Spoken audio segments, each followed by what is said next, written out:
Assalamualaikum, salam pembelajar. Jumpa lagi kita di Obras Hukum yang hari ini akan membahas beberapa informasi mengenai hukum. Langsung saja kita undang narasumber kita, Pak Ali ya. Assalamualaikum, Pak Ali. Waalaikumsalam. Ya, diapain tuh? Maksudnya, ya lambat Iya, ya masuknya saya. Iya. iya Pak, ini. Oke, Pak Ali. Ya, Mas Kali Fajar. ini kita jumpa lagi di Obras Hukum. Kali ini kita Ya. akan membahas terkait permasalahan-permasalahan atau kebijakan-kebijakan hukum-hukum baru yang sedang hangat di masyarakat, Pak Ali. Ya, tema kita ini kan terkait kita membahas tentang ini kan yang lagi viral juga nih. Terkait dengan Betul, yang hangat kontroversi kontroversi. Permendikbud nih yang nomor 30 tahun 2001 tentang pencegahan dan penanganan kekerasan seksual di lingkungan perguruan tinggi. Itu yang sekarang lagi banyak Iya, dibicarakan antara pro dan kontra terhadap peraturan tersebut. Itu. iya. Itu nanti Baik, materi baik. kita ya. Boleh, boleh. Ya. Kalau gitu langsung aja, Pak. Kira-kira ada pengantar dari Pak Ali tentang peraturan ini, Pak? Iya, Pak. Memang pada dasarnya saya yakin bahwa dibuatnya peraturan Permendikbud ini memang pasti tujuannya baik. Ini yang pertama itu pencegahan terkait dengan apa namanya kekerasan seksual yang terjadi pada lingkungan kampus ya atau perguruan tinggi. Itu ini pada dasarnya Heeh. baik. Cuma memang ada beberapa pasal yang menjadi kontroversi terkait dengan isi dari pasal tersebut. Itu paling. Nah, apa nih Pak yang menjadi kontroversi dalam Permendikbud tersebut?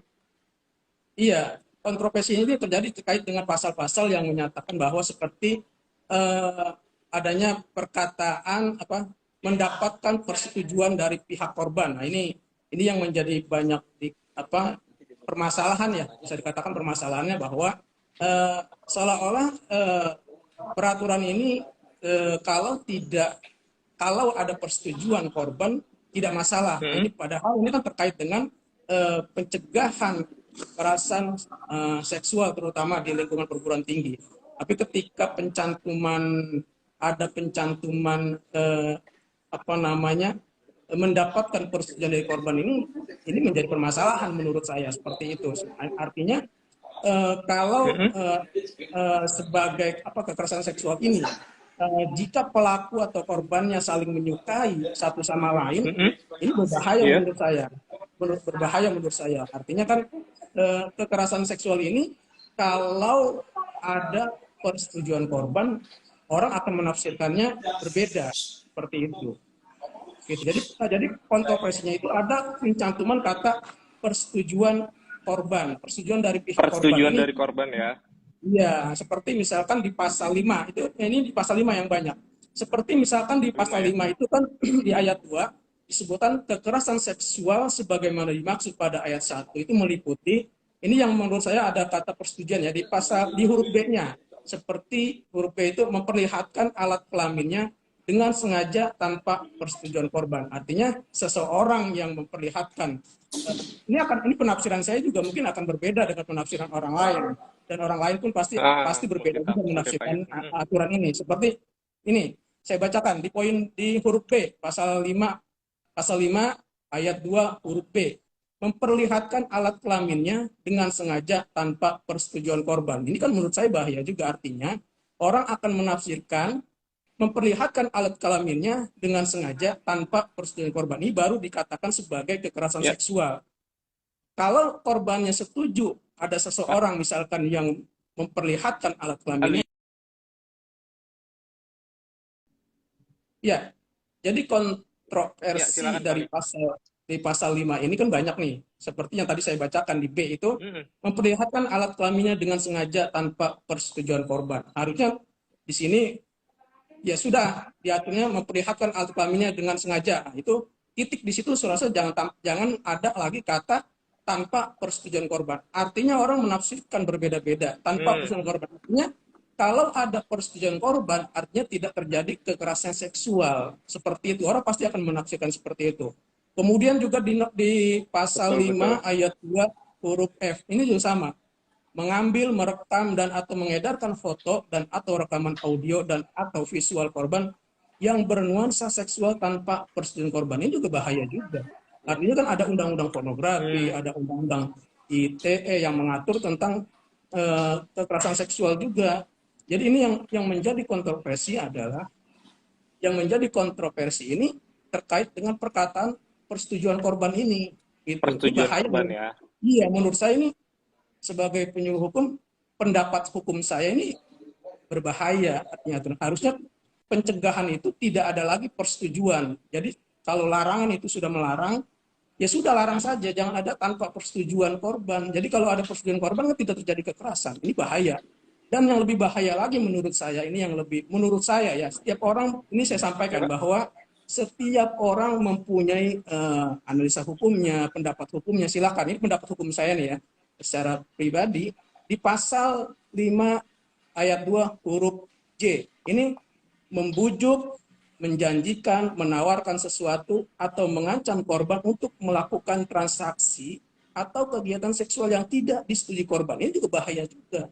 Kenapa? Orang akan menafsirkan ketika ada transaksi seksual di situ, ya kan ada persetujuan korban, maka akan Mm-mm, legal. mm-mm. Kenapa? Karena ada persetujuan dari korbannya, gitu. Jadi Persetujuan ya. nanti Iya, ada iya. orang yang menjajakan, pasalnya di sini kan ini kan transaksi ya, bunyinya Betul. untuk Betul, Pak. melakukan transaksi atau kegiatan seksual, ya kan, yang tidak disetujui korban. Artinya ketika ada transaksi kegiatan seksual yang disetujui korban Betul. tidak masalah di aturan ini. Tapi di undang-undang lain Mm-mm. mengatur ada larangan, undang-undang pornografi, undang-undang segala macam udah ada aturannya tidak boleh. Tapi di aturan ini justru menurut saya bertentangan dengan undang-undang yang lain terkait dengan pornografi. Seperti itu salah satu contohnya. Ini ya artinya menurut saya ini ya apa ya, orang pasti akan menafsirkan seperti itu. Karena ketika Multitafsir ada begitu ya, Pak ya. iya, iya ketika ada persetujuan korban ya udah nggak ada masalah gitu. Itu yang khawatirnya walaupun Oh, ada undang-undang lain. Tapi ini betul, kan betul. lingkupnya lingkup perguruan tinggi, diaturnya untuk Mhm. mungkin untuk apa namanya, untuk mahasiswa, pendidik, kemudian tenaga pendidikan, kemudian warga kampus, Mhm. yang artinya untuk orang-orang di situlah, semua atau masyarakat umum yang berinteraksi dengan apa namanya, dengan mahasiswa, penduduk semua itu diatur melalui peraturan menteri ini. Ini menurut saya ya, kata-kata itulah yang menurut saya memang itu harus, ya tidak ada kata lagi kata eh, persetujuan korban. Artinya kalau sudah larangan kejahatan seksual ya udah larang saja, tidak boleh. Gitu. Jadi jangan ada Hmm. embel-embel persetujuan korban. Kemudian juga ini Persetujuan korban gitu ya. iya, ini Iya. yang menjadi kontroversi ini salah satunya itu. Karena ada dianggapnya ada persetujuan korban. Nah itu, menggunakan kata-kata itulah yang menjadi kontroversi. Kalau tidak ada kata-kata itu tidak akan jadi kontroversi karena memang aturan Permendikbud ini, Dikti Ristek dan Dikti ini memang fokus kepada Mhm. kejahatan seksual. Itu yang terjadi di lingkungan perguruan tinggi. Nah itu fokusnya itu, tapi pengaturannya ini seperti yang melegalkan. Kenapa? Ya kalau ada persetujuan korban, berarti tidak masalah. Orang akan Tidak beranggapan masalah seperti ya. itu. Iya, akan Di situ menafsirkan jadi seperti itu. terlihat seperti adanya celah dalam dalam Nah, undang-undang itu ini ya, Pak ya. dia. Jadi ada celah, iya, bahwa larangan kejahatan seksual di lingkungan perguruan tinggi Oke. dibaca pasal ini, orang akan ada celah. Kenapa akan bilang begitu ya? Oke. Karena Oh, itu tadi, ya, karena ada saya kata-kata ah, tanpa persetujuan korban. Jadi dikatakan melanggar pasal itu kalau ada persetujuan korban. Iya, tidak ada persetujuan korban. Nah, kemudian juga nih betul. di pasal 5 Mhm. ayat 2 huruf I ini seperti menyentuh, mengusap, meraba, kemudian memegang, memeluk, mencium dan atau menggosokkan bagian tubuhnya pada tubuh korban tanpa persetujuan korban. Nah, ini artinya Hmm. kalau mungkin nih bisa, ini saya sampaikan lagi bahwa setiap orang mempunyai penafsiran hukum terhadap peraturan ini pasti berbeda-beda. Saya menafsirkannya ketika seseorang membujuk, menjanjikan, menawarkan, memeluk, mencium, atau menggosok bagian tubuhnya pada tubuh korban tanpa persetujuan korban, ini baru dianggap kejahatan seksual. Karena di ayat 2-nya, Iya. kekerasan seksual sebagaimana dimaksud ayat 1 meliputi itu. Ya, jadi ada tanpa persetujuan korban, artinya orang menafsirkannya, saya sendiri menafsirkannya ketika korbannya misalkan setuju diperlakukan seperti itu, dicium, diraba, kemudian diusap, pegang, selama itu ada persetujuan dari korban atau dalam hal ini pihak wanitanya, maka dianggap tidak menjadi kekerasan seksual. Nah, ini bahaya menurut saya seperti itu. Artinya harusnya kata-kata tanpa persetujuan korban ini tidak dimasukkan dalam peraturan itu. Seperti itu. Karena ini Betul, betul, betul. ketika orang akan menafsirkannya ketika korban setuju diperlakukan seperti itu, ya sudah tidak ada masalah. Seperti itu. Orang akan menafsirkannya seperti itu. Betul, betul. Seperti itu Mas Fajar ya. Oke, Pali, ini sepertinya ada sahabat pembelajar lain ingin bertanya. Kita Ya, silakan. gabungkan ke dalam sini aja ya, Pak ya. Oke. Boleh silakan ya. Oke. Nanti kita bahas sama-sama aja ya. Kita bahas sama-sama aja. Betul, Mungkin betul, ada Pak. sahabat pembelajar lain yang mungkin punya tanggapan berbeda, silakan. Kita masukkan saja. Oke. Di sini sudah hadir. Lama kali aku di profi itulah. Lihat aku mau nanya, Pak. Oh. Ya, sahabat pembelajar. Kayak mana kalau kita itu jadi korban pelecehan di dunia pendidikan kampus itu, apa yang harus kita lakukan? Apakah melapor atau kemana, Pak? Atau kita kumpulkan bukti dulu, atau kalau belum ada bukti, kayak mana kita ngelapor? Coba tolong dijawab. Ya, terima kasih, Pak. Ya, jadi terkait dengan kalau kita menjadi korban, tentu ini kan masuknya kalau kita sebagai korban pelecehan seksual atau kekerasan seksual, tentu kita harus membuat aduan atau pengaduan masuk ke dalam delik aduan. Artinya korban sendiri yang melapor atau mengadu ke pihak berwajib bahwa telah terjadi kejahatan atau kekerasan seksual terhadap dirinya. Artinya kita melapor. Kalau kita tidak melapor, tidak membuat pengaduan, ya udah selesai. Apalagi aturan Permendikbud ini itu mengaturnya tanpa persetujuan korban. Nah, gitu. Kalau misal korbannya setuju diperlakukan seperti apa tadi, diraba, dicium, ya kan, ya, itu yang terkait dengan seksual, ya sudah tidak ada masalah gitu. Ini bahaya menurut saya, karena ini kan kalau di Islam ini kan, kalau kita kan mayoritas orang Islam nih, mayoritas ya penduduknya Islam. Artinya kan aturan-aturan hukum Islam kan ada. Kenapa ini tidak dibawa ke ranah hukum ini gitu kan? Ya artinya ya kasarnya jadi perzinahan, seperti misalkan pelacuran. Ini kan pelacuran ini tidak ada yang dirugikan. Contoh, wanitanya, pelaku seksnya, kan dia ada jasa yang buat, ya kan, setuju dia, ada persetujuan dari dia. Kemudian laki-lakinya mungkin hidung belangnya dia membayar dengan sejumlah uang. Artinya sama-sama mungkin secara ininya saling menguntungkan, walaupun secara agama jelas ini perzinahan. Dan nanti kalau aturan seperti ini di kampus juga bisa terjadi begitu, terjadi perzinahan. Kenapa? Mungkin ini oknum mahasiswanya memang dia pekerja, kan sambilan mungkin ya boleh dikatakan misal sebagai pekerja seks juga misalnya di kampus. Misal ini ya, ini contoh aja. Ada aturan ini kan, artinya kalau dia melakukan itu, dia kan setuju diperlakukan seperti itu. Mungkin ada pihak dari luar, betul, Pak. Masyarakat umum yang masuk ke kampus, cari wanita kampus, dia setuju diperlakukan situ, ada sejumlah uang, ada dia melakukan jasa dia. Ini kan bahaya juga. Artinya tidak terjadi pencegahan di sini. Seperti itu. Ini kan judulnya kan pencegahan. Pencegahan kejahatan seksual di lingkungan perguruan tinggi. Itu. Jadi kontroversi ini ya wajar, karena ketika saya membaca aturannya, oh iya, ini seperti ini kan seperti menyebarkan informasi terkait tubuh dan atau pribadi korban yang bernuansa seksual tanpa persetujuan korban. Nah, ini artinya kalau seseorang misalkan mahasiswa. Assalamualaikum. Kelamaan, mau nanya ini Pak Lurah. Ini ada prevent saya lagi ingin bertanya, Pak. Silakan. Ya, silakan. Prevent saya dicuekin nih. Assalamualaikum. Tanya sama hostnya itu ya. Salam. Iya, ini saya kan orang awam tentang hukum, saya enggak tahu ya. Jadi ada sedikit ganjelan di saya ini. Semisal korbannya ndak apa-apa, ndak melapor, sementara keluarga yang melapor itu gimana ya? Apakah bisa ditindaklanjuti, apa akan selesai sampai di situ, seperti itu? Oh, jadi Ya, terjadi pelaporan dari pihak lain gitu ya? pihak lainnya siapa? Nah, Keluarga. begitu. Keluarga ya? J, J.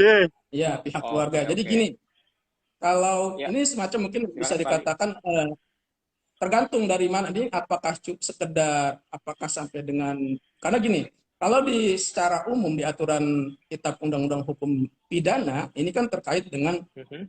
perzinahan. Perzinahan ini dianggap sebagai perzinahan dan masuk dalam delik aduan kalau salah satu pihaknya sudah bersuami atau beristri.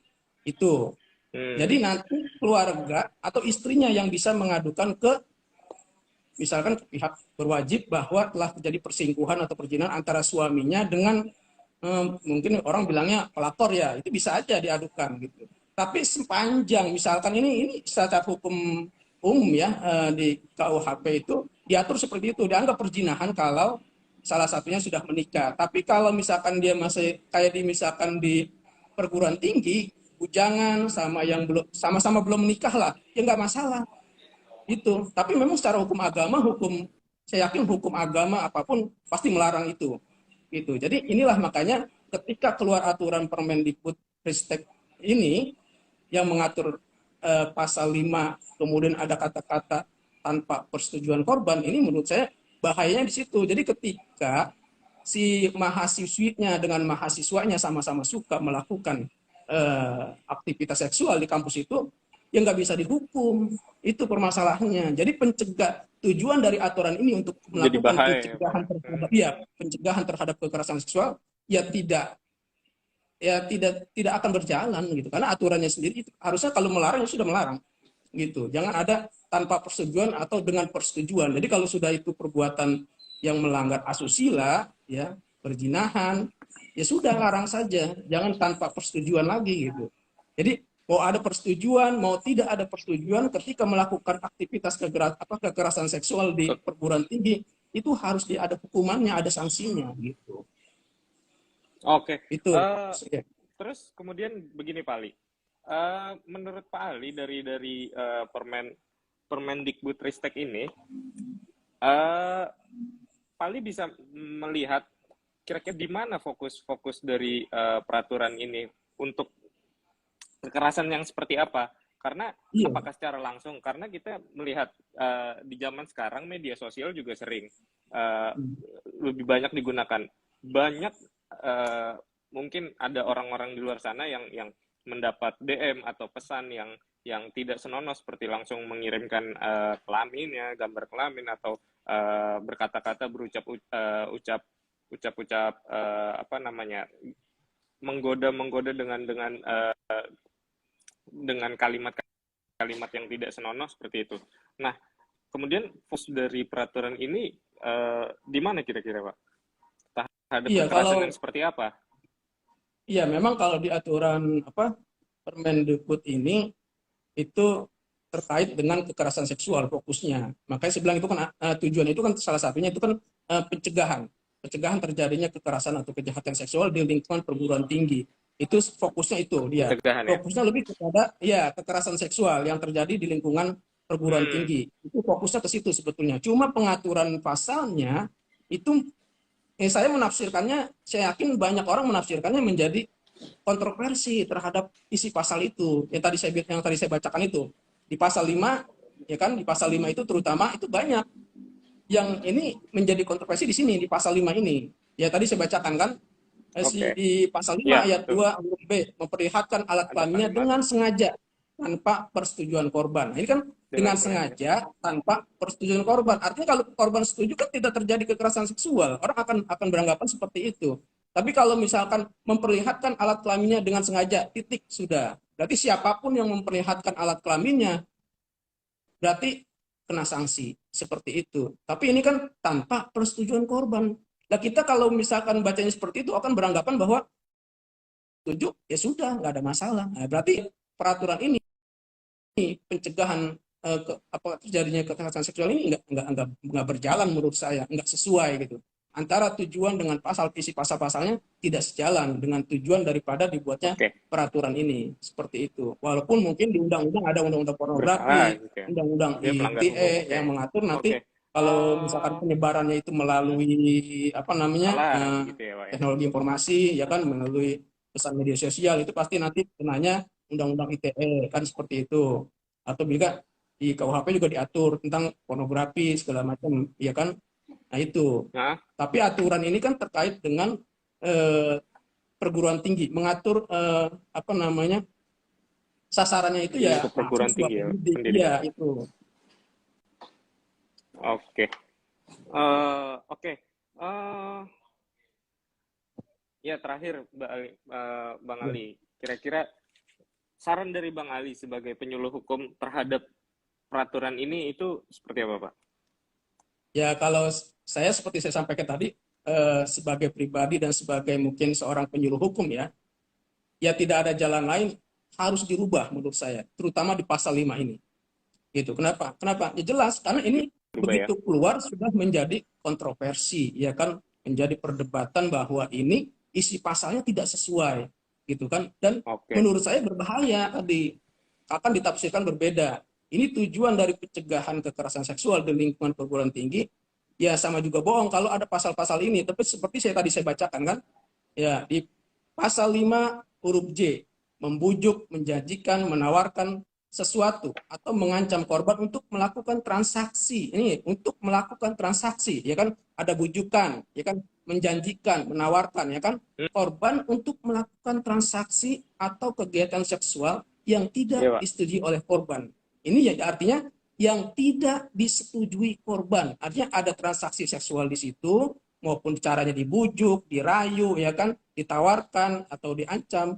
Kalau istrinya mungkin oknum siswinya mau, ada persetujuan, ada transaksi, ya ada transaksi untuk melakukan kegiatan seksual di perguruan tinggi itu, ini bahaya.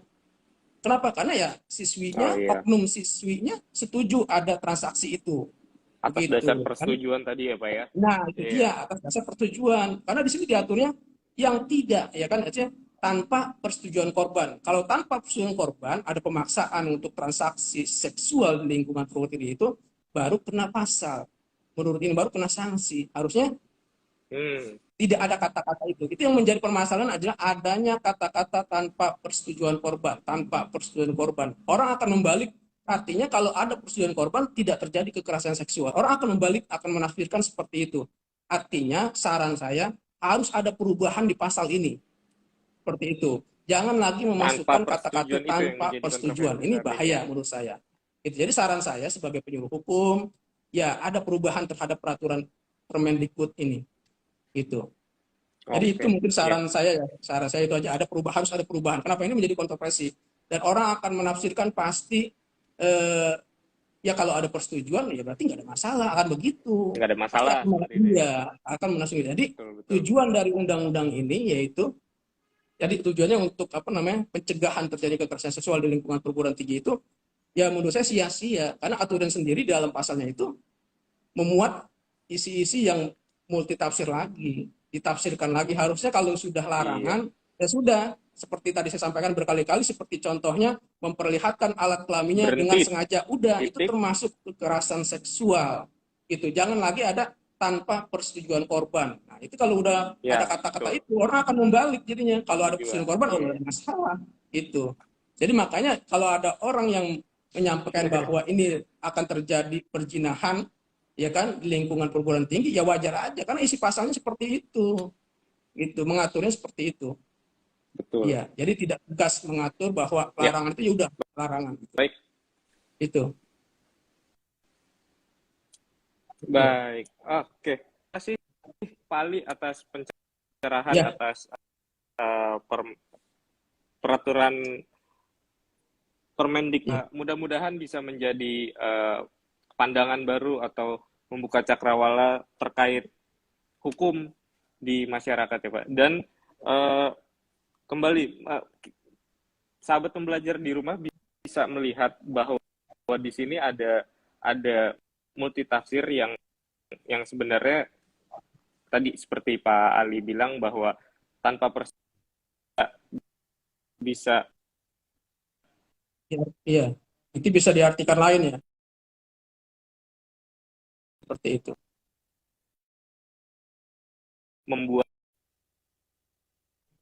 peraturan ini dibuat menjadi sia-sia. Oke, kita akhiri Iya, saja ya Pak Ali. Oke, kalau begitu terima kasih banyak Pak Ali. Kita akan bertemu lagi di Obras Hukum. Oke, iya, sama-sama. baik, sekian dari pembahasan Obras Hukum kali ini. Kita bertemu Ya, lagi terima di kasih Obras Mas Hukum Fajar. selanjutnya. Ya, Pak Ali.